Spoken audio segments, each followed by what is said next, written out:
Becky, all the way from Arizona. Give her a huge welcome, Paulette. Thank you for being here.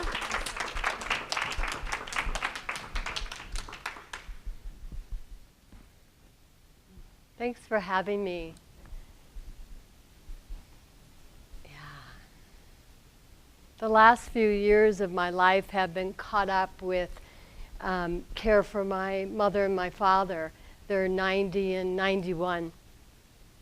And my dad is suffering from dementia, and my mom just recently passed.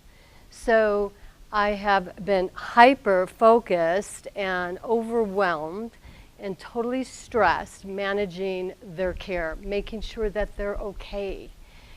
And in doing that, I have forgotten who I was, which made me feel like a fraud, because I've been teaching and practicing yoga and meditation and life skills for 25 years. So how could I forget?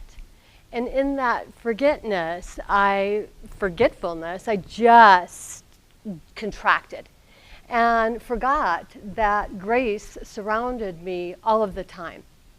And instead of opening to that, I just kept shutting down. And I imagine that while maybe you don't have elderly parents, you have stressors in your life that make you forget who you truly are. So I'd like to share with you a little story.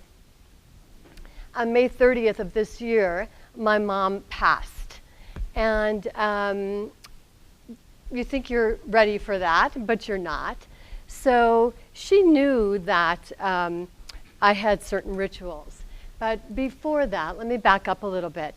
In the last couple days of her life, as she started to move and retreat from external awareness to more internal awareness, we would have these conversations, and I would hold her hand, and I would chat with her. And one of my mantras became, "Mom, will you show me a sign that you're okay? When this is gone, when this body is gone and you've crossed over, will you show me some sign and make it really, really clear so I know it's you? Could you do that for me?" And I'm sure she heard, although there was no real response.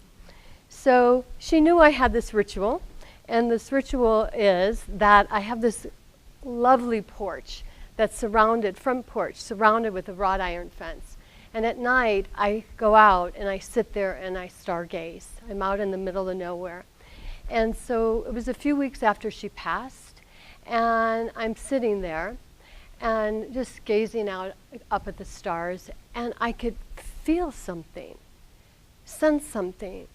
And I turned, and right there on this wrought iron, right at the spire of this wrought iron fence, is an owl.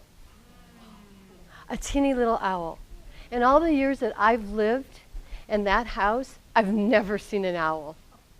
And so I'm like, oh my gosh. And I look, and it's staring at me. And I said, "Mom?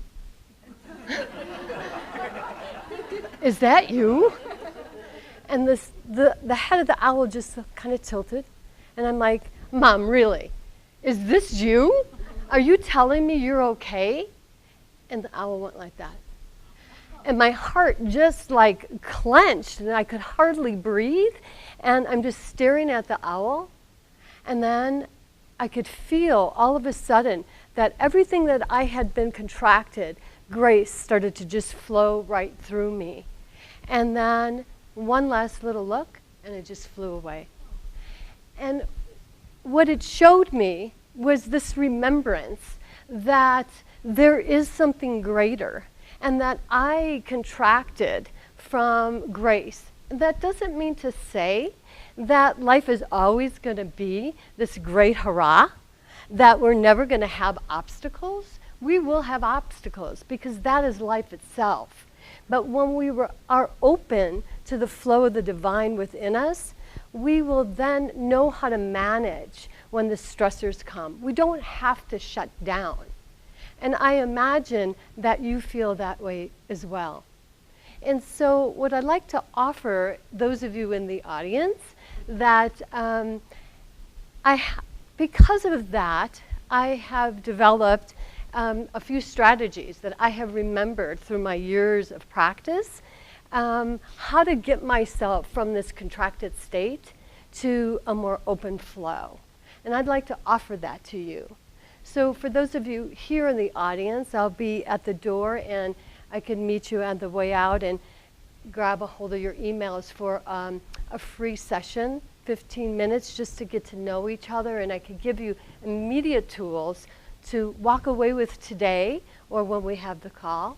And those of you who might be listening live stream or on the video, please just write down there on my website, click that button and enter your name and your information and connect with me so I could see if, and we could see if we could work together. So thank you. Thanks for your time.